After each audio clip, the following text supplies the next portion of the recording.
Alhamdulillah wa kafa wa salamun ala ibadihi alladhina istafa amma ba'du fa'udhu billahi minash shaitanir rajim bismillahir rahmanir rahim idfa' billati hiya ahsan fa idha alladhi baynaka wa baynahu adawatun ka'annahu waliyyun hamim wa ma yulaqqaha illa alladhina sabaru wa ma yulaqqaha illa dhu haddin 'azim sadaqallahu al-'azim. اللهم صل على سيدنا مولانا محمد وعلى آل سيدنا مولانا محمد وبارك وسلم. رب اشرح لي صدري ويسر لي أمري واحلل عقدة من لساني يفقه قولي. سبحانك لا علم لنا إلا ما علمتنا إنك أنت العليم الحكيم. This particular challenge is faced by different people in different circumstances. The one in which you have a separate view, a separate set of values to the person next to you in your workplace or in your home. If you think about it, this is an international, global, national, legal, social issue everywhere. It can be related to ethnicity, it can be related to race and color, and it can be related to values.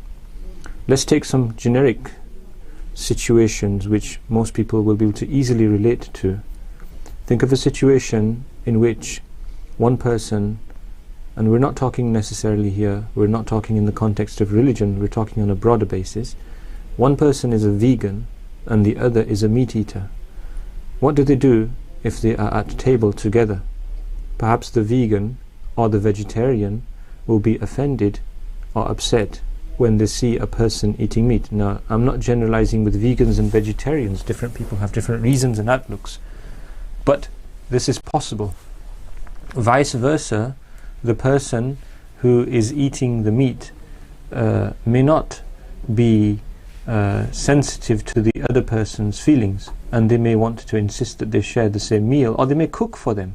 This situation arises from time to time when someone is a guest and the host doesn't realize their dietary requirements, and so they find it difficult. Let's take this to another level. As a different perspective, it's a different type of situation, but the outcomes and situation, the communication problems, the potential embarrassment can be very similar. A person has an intolerance when it comes to a particular food. They are allergic to a particular food. This is potentially a serious situation. And they are presented with a meal by somebody who hasn't considered this. By the way, this is an appropriate etiquette for everybody these days when these things are becoming very prevalent or awareness is increasing. When you cook for guests, one ought to be conscious of their dietary needs and requirements in terms of their health as well. And hosts, in order to be overly kind and generous, should not be should not be force-feeding guests if the guests have medical reasons not to eat particular foods. In our Asian culture, we see too many examples of people being overfed foods which sometimes they can't eat because of medical reasons. It's something where we should all be sensitive, and we should, if we want to be do ikram and honor our guests, do ikram of our guests and honor our guests, and we should cater for their specific needs. So coming back to our situation, we've touched on a couple of scenarios. Here, these scenarios are related to food. There could be other types of scenarios where people are together but they have different value systems, and the potential awkwardness as a consequence. One situation for practicing Muslims which arises frequently is when there's an office party. So as a practicing Muslim, you routinely go into work, it's a business relationship, it's a formal relationship, and there's an element of personal affection there too, which people have with colleagues. When you get on and you work together and you work as a team, that's all fine, everything goes well, until a situation when suddenly in the middle of the working day it's a birthday, and so during the lunch hour there's a party now in the office, and the champagne is sort of poured, and the bottles are opened and the corks are popped, and there's a party environment, and suddenly everything changes, everyone lets down their guard, and you, the practicing Muslim who doesn't drink alcohol, is in a very awkward situation, because you want to, on the one hand, show respect and appropriately acknowledge the occasion of celebration for your work colleague, and on the other hand, you find yourself in a situation where you can't, you're between a rock and a hard place. If you participate, you're not going to drink, you're not going to participate in some of the activities perhaps, and if you don't, you might cause offence. So these are cultural challenges and personal challenges for many people from many different contexts. This is a situation which different people can relate to in different ways. So how do we get around this situation? And how do we get around this situation when it's in your family? We have large numbers of Muslims of all colours and ethnicities, and sometimes when they embrace Islam, they're the only Muslim in their family. Oftentimes this is perfectly fine, and families are open to this, and we have situations where, for example, parents will cook for their Muslim child halal meat, though they themselves are not Muslim. But sometimes this can cause challenges and frictions. And then coming into the Muslim environment, the Islamic community, you can have a family in which you have siblings and parents in which some are practicing and others aren't. And there's loads of situations. There's a sister who wears her hijab, and her sibling doesn't wear hijab, or her parent doesn't, vice versa, situation like this. And so the awkwardness that can prevail as a consequence, because the one who doesn't wear hijab, if there's a sister who does hijab and she's the only one who does in her family, she won't want to enter into a mixed gathering necessarily, and the rest of her family may be quite comfortable with that. So what now happens is cousins come over, there's a family gathering, and the food is laid out, and what does she do with herself? She finds it very awkward, and she finds herself in an awkward situation. How does she deal with this relationship? Even more complicated is when such a sister marries into a family that has a slightly different value system than hers. How does she manage herself and navigate her life? It can mean it puts pressure on her marriage as well, because her husband, her spouse, could be offended if she doesn't show appropriate, if she doesn't engage with his family, but there could be a hijab issue here. And vice versa, it can apply to brothers as well. So for example, sometimes practicing Muslim men lengthen their beards, and sometimes what happens, practicing Muslim men lengthen their beards, and sometimes what happens is their own parents become very offended by this because they themselves don't have that value system. And the worst examples I can think of are where a father has forcibly removed the beard of his son, or a mother has done that. Very unfortunate situation. Or in another situation where, and this is an extreme example and may never happen, children remove the beard of their father in his coffin after his death to make him presentable to their mind. And you can see the massive difference and divergence of value systems here. It's an extreme example, it's a sorry one to quote here, but these things happen in society. And so what do we do about it? Now, I'm not suggesting, I've actually touched on rather a lot here, more than we can sort of cover in our gathering, because I've talked on different scenarios, different types of scenarios. I've mentioned a range of different types of scenarios, but the specific one I want to just focus on right now is this one point I wish to make. You put yourselves in the shoes of that practicing Muslim. You are that practicing Muslim. How do you manage yourself? This is my discussion here. This discussion. So really, I'm talking to you as that practicing Muslim. What do you do? How do you manage this scenario in the family, in the office, etc.? What do you do? And the family first. If we have time, we'll move on. Otherwise, we'll focus on family. You see, there are different types of priorities which are competing. One priority from an Islamic point of view is that you need to maintain your blood ties, kith and kin, silatul rahm. This is one priority, and if it's with parents, it's there. If it's with siblings, it's there.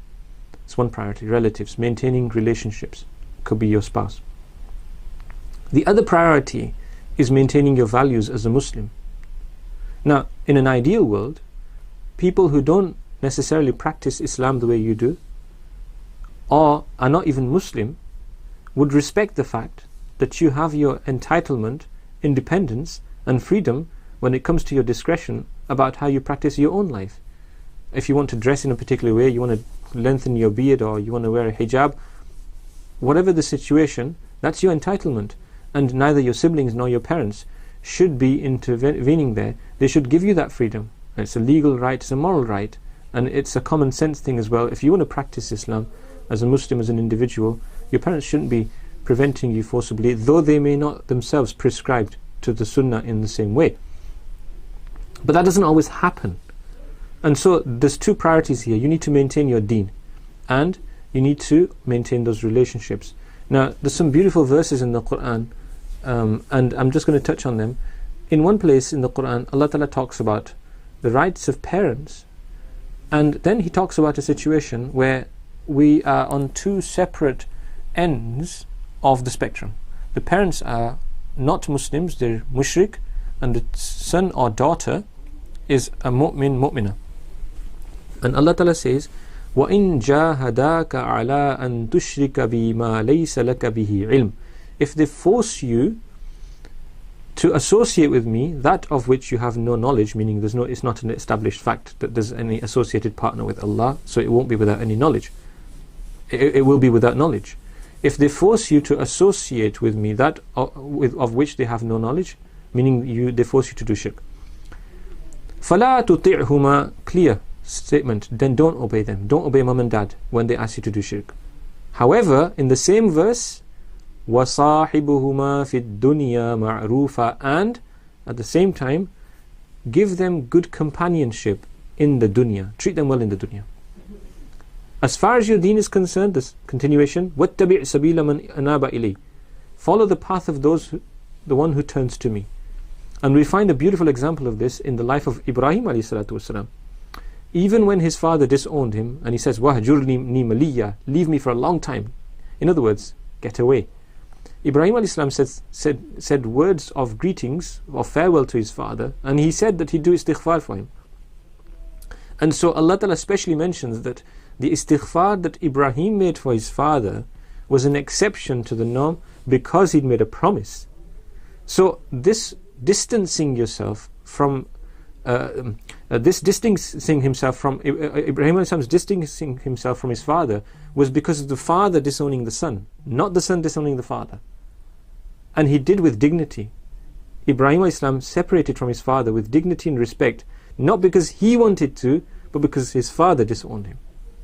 And so this is the point. So here in this verse, Allah Ta'ala is saying that if your parents are not mu'min, and you still treat them well in this dunya, you give them all the love and attention. It reminds me of an incident which was about 15, 18 years old. A sister became a Muslim, and her parents were not Muslim, and they didn't support her. She married a Muslim. Subsequently they had children, and so she was very concerned, and some local ulama gave her advice, and it was the same advice. Treat your parents so well that they begin to love you again. And that's what she did, to the extent that the relationship flourished to the degree that they began to play with their grandchildren and have affection for them. That's what we want. Now what happens is, unfortunately, because of the way Islam is portrayed, if you start lengthening your beard and wearing a hijab as a sister, you start praying, some people from our own community, and some people who are from the Muslim community, and some people who might not be Muslim, might begin to judge you and associate practicing the sunnah of your dress code with being an extremist, even though the two have no connection whatsoever. Because you pray regularly, you don't drink, and you don't have relationships outside of marriage because you dress in a particular way. This does not by any way or form make you into an extremist. There are many people who maintain their single bachelor status. They don't have sexual relationships, they're not Muslim, for perfectly different reasons, because of their own value system. And when it comes to drinking, many people don't drink because of health reasons, for example. They just decide they don't want to do that. So and with reference to lengthening your beard or dressing in a particular way, people dress the way they want, and there's such a big variety, and you see all shapes and sizes of beards, not necessarily for religious reasons. So if a Muslim keeps a sunnah beard, what's the problem with that? Is this not narrow-mindedness? And so to accommodate for other people. But the problem is, when you are the victim, so to speak, of others judging you, how do you respond? And that's where I refer to the verse at the start, idfa' billati hiya ahsan.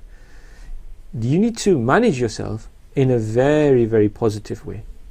In a very, very positive way. And when it's not a case of halal and haram, it's not a case of sin, the smaller details, compromise where you can to keep the bridge. Compromise where you can to keep the bridge. I'll give you an example. We learn in the Shama'il and we learn in the Hadith, Rasulullah sallallahu alayhi wasallam, food was never ever qattu, never ever raised for him. He never. So you know the situation where you sit at a dining table and you have chairs. Then you have the situation where you sit on the floor, but you have a slightly raised, as in some cultures is the case, you have a slightly raised area on which food is placed. And then there's a situation where the food is placed on the floor, on a ma'idah, on a cloth, for example, and you eat like that. That's how Rasulullah sallallahu alaihi wasallam would eat. From our elders, Maulana Gangohi rahmatullahi alayhi, Maulana Rashid Ahmad Gangohi rahmatullahi alayhi, he, even in his illness, he would descend from his bed onto the floor to eat, because he said it's not established that the Prophet sallallahu alaihi wasallam ever sat on a bed and ate. He would sit on the floor and eat. And there are different forms of sitting, like this and like this, and even squatting and eating like this is also established from the Sunnah. And so now if you're in a family in which nobody does that, you have a dining table, and in order to eat in the Sunnah way, you would leave your family gathering. Don't do it. Eat with the family. Eat with your brothers and sisters and mum and dad. Because there are two priorities here, and what's going to happen is if you insist on sitting separately, you're going to break the relationship, and this is not going to help you in bringing them close to the Sunnah either. However, one thing which I have spoken about from time to time, what tends to happen in Asian families at least, is when there are lots of guests, then people sit on the floor because there's not enough space. But the reason is wrong. It should be done for the Sunnah. So once a week, if you can persuade your family, sit down and eat on the floor, because it's the Sunnah. But the point is, don't separate with them. When you're eating alone, sit where you like.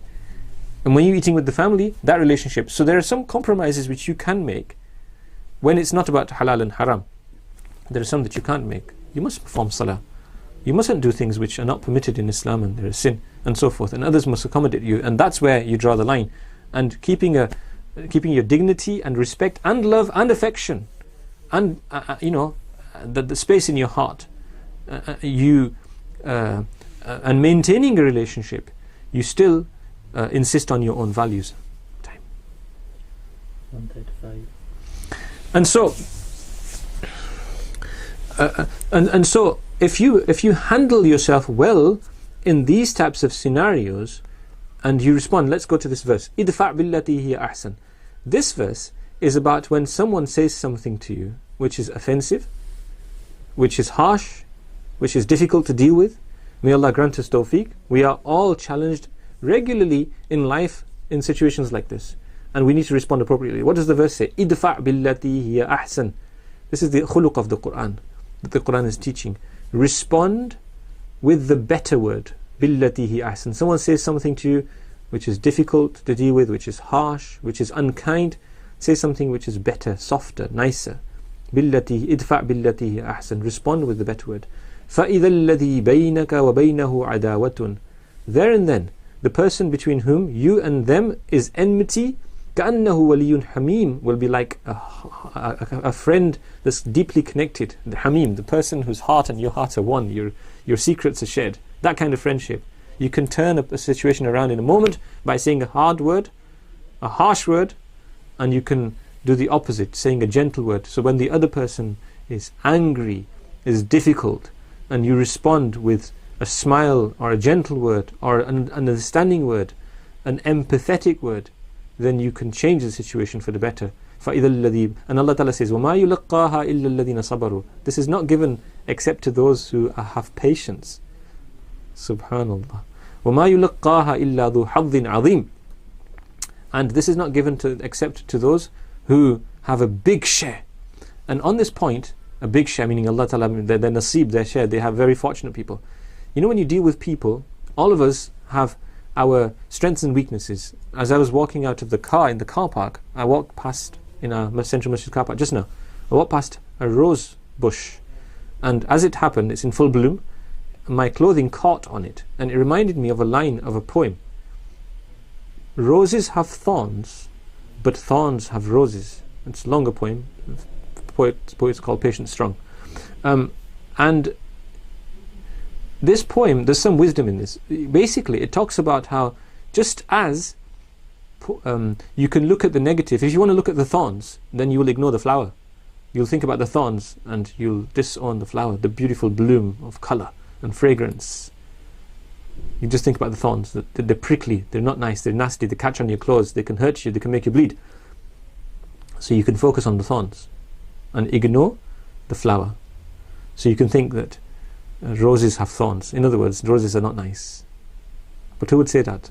Because of the beauty of the flower, you ignore the thorns. But thorns have roses. Thorns have roses. So if you were to think of it like this, the thorns are there, but the crown, the rose, is so special, its fragrance, its beauty, its elegance, and its potential, the extracted perfumes that come from it, the fragrance, that it overrides the weakness. And then the same poem talks about how bees have stings, but stings have bees.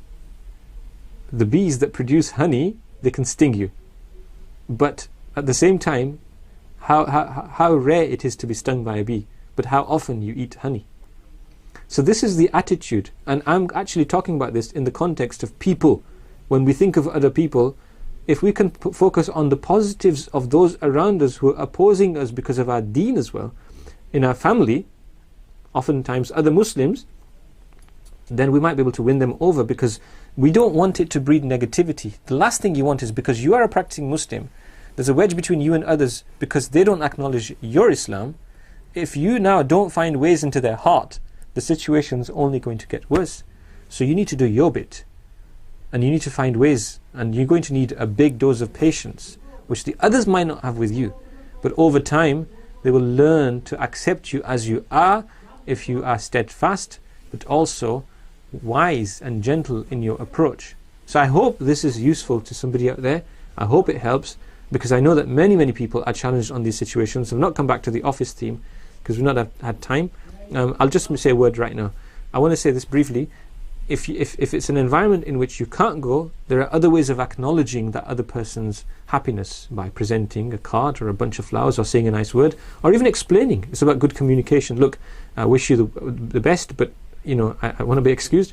It might be awkward. If you can learn to do this, you might even find that it maintains your respect and dignity and in the other person's heart and mind, and they realize you're not showing them a cold shoulder.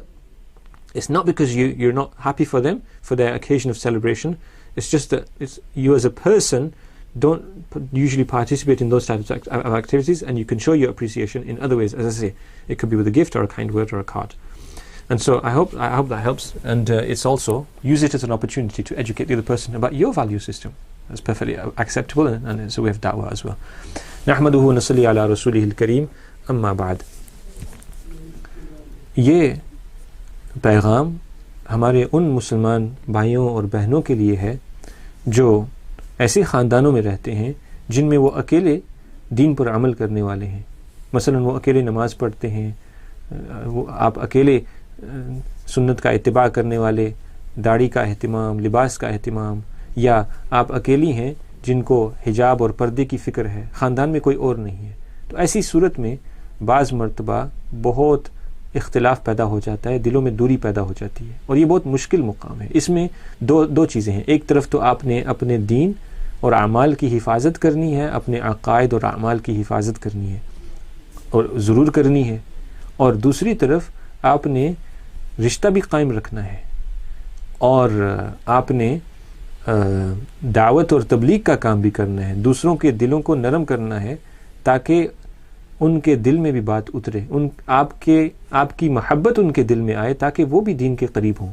लेकिन ये कुछ आसान नहीं है. तो इसमें तो दो टोक बात है कि मोमिन अपने ईमान का सौदा नहीं कर सकता, और किसी को राज़ी करने के लिए हराम का इर्तिकाब नहीं कर सकता. मगर जो हलाल और हराम के मसाइल नहीं हैं, और जो अक़ायद के मसाइल नहीं हैं, जिनमें कुछ गुंजाइश हो उनमें गुंजाइश निकालें, और जिनमें गुंजाइश ना हो उनमें पाबंद रहें. लेकिन जब दूसरे खफगी का इजहार करें तो आप इसका जवाब महब्बत से दें, हिकमत से दें, तल्ख अंदाज से नहीं. इसलिए कि जब ये होगा तो लोग उस तलखी को इस्लाम पर महमूल करते हैं. ज़्यादती उनकी तरफ से होती है, और उनकी ज़्यादती की तरफ की वजह से आपको अपने اپنی طرف سے جواب دینے کے لیے کبھی کبھی آپ کو ایسا جملہ آپ کی زبان سے نکل جاتا ہے، لیکن وہ کہتے ہیں کہ یہ دیکھا اسلام پر عمل کرنے لگے تو کتنے سخت ہو گئے. تو اس لیے اسلام پر عمل کرنے والوں کے لیے نہایت ضروری ہے کہ ایسے اخلاق کے حامل ہوں. اور اس کا طریقہ، دنیا ایک فطری چیز ہے، وہ احضرت الانفس الشح، قرآن نے بار بار یہ اصول بیان کیا کہ انسان کے خمیرے میں دنیا کی لالچ بھری ہوئی ہے. تو دین سے قریب کرنے کے لیے کسی پر دنیا خرچ کرنا بالکل درست ہے، بالکل جائز ہے. یہ تو قرآن حدیث سے ثابت ہے، یہ کوئی غلط بات نہیں ہے. اور کہ آپ صلہ کریں گے، کسی سے مدارات کا معاملہ کریں گے، تو سب سے افضل پیسے جو آپ خرچ کرتے ہیں ان میں اپنے خاندان پر خرچ کرنا ہے. تو ہدایہ کا سلسلہ جو ہوتا ہے، خوشی غمی کا اہتمام جو ہوتا ہے، اور کوئی بیمار ہے اس کی تیمارداری کرنا، کسی کو محبت سے سلام کرنا، آپ اس میں استقامت سے چلتے رہیں، کسی کی خدمت کرنا، کسی کی مدد کرنا. تو پھر ایک وقت ایسا بھی آئے گا اللہ تعالیٰ کے فضل و کرم سے کہ آپ کے اخلاق جیت جائیں گے، آپ کا ایمان اور اسلام جیت جائے گا، اور اگلوں کو زبان سے نہ صحیح دل میں اپنی ہار ماننی پڑے گی. اور وہ بعد اور وہ تلخی جو پیدا ہوئی تھی وہ محبتوں میں اپنے اللہ تعالیٰ کے فضل و کرم سے تبدیل ہو جائے گی، اور آپ آپس میں بطور خاندان شیر و شکر ہو جائیں گے. لیکن یہ کچھ آسان بات نہیں ہے، اس کے لیے ڈیروں صبر چاہیے، استقامت چاہیے. لیکن یہ لمحہ فکریہ ضرور ہے کہ ایسی صورت حال میں ہم خود ایسا ریئیکشن، ایسا جواب، ایسا رد عمل نہ دیں کہ لوگوں کے دلوں میں ہمارے لیے جگہ نہ رہے. اس لیے کہ یہ دین ایمان کا مسئلہ ہے، اور ہر ایک کے لیے یہ بالکل ممکن نہیں ہوتا کہ وہ سب سے، اور مناسب بھی نہیں ہے کہ بالکل سب سے قطع تعلق ہی ہو جائے. تو جہاں کچھ گنجائش ہو، ایک تو یہ ہے کہ آپ اس ماحول میں رہ ہی نہیں سکتے اس لیے کہ آپ کا دین خطرے میں ہے. لیکن عام طور پر ایسا نہیں ہوتا، اتنا ہوتا ہے کہ دوسرے اعمال کے پابند نہیں ہیں. تو اس صورت میں اگر حکمت سے کام لیا جائے گا تو دوسروں کو بھی فائدہ ہوگا. اللہ تعالیٰ جو میں کہنا چاہ رہا ہوں اس کو نافع بنائے، سمجھنا آسان فرمائے، سب پر رحم فرمائے، امت مسلمہ ہماری نسلوں کی حفاظت فرمائے، اور نبی کریم صلی اللہ علیہ وسلم کی ایک ایک سنت کو اللہ تعالیٰ زندہ فرمائے، ہمیں اس کے لیے استعمال فرمائے، ہمیں اس کی توفیق عطا فرمائے. وآخر دعوانا الحمد للہ رب العالمین وصلی اللہ علی النبی الکریم سبحان اللہ بحمدہ سبحانک اللہم وبحمدک واشہد ان لا الہ الا انت استغفرک واتوب الیک.